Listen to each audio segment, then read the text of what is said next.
How do you introduce yourself? You know, you meet somebody for the first time, your name, maybe where you're from, what you do, your marital status, if you have kids or not, or some of us if you have grandkids or not, or what you do for work, what your hobbies are. How do you introduce yourself? What do you think is really important for people to know about you? The other question is, how do other people introduce you? What do they say about you? How do they describe you? Have you ever wondered if God was describing you, what he would say? Welcome to day 67 of our journey through the Bible.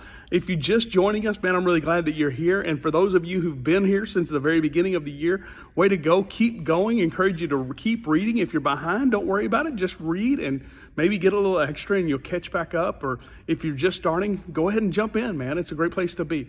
But here's what happens as, excuse me, as Moses is preparing for his death.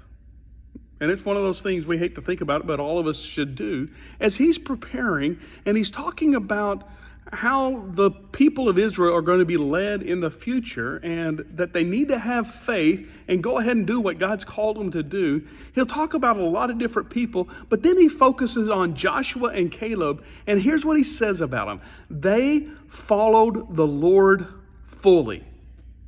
They did exactly what God said to do. They did it fully. And I just want to encourage you to think about, what would that look like for you? What would that mean for you? And how awesome would it be that if others could say that about yourself? I don't know that you'd ever say it because we know ourselves and we know our weaknesses and our failures, and they had them too. But the general character of their lives, the general statement about their lives was this: they followed the Lord fully. Today I want to encourage you, just for today, to follow him fully. Thanks for joining me. Have a great day.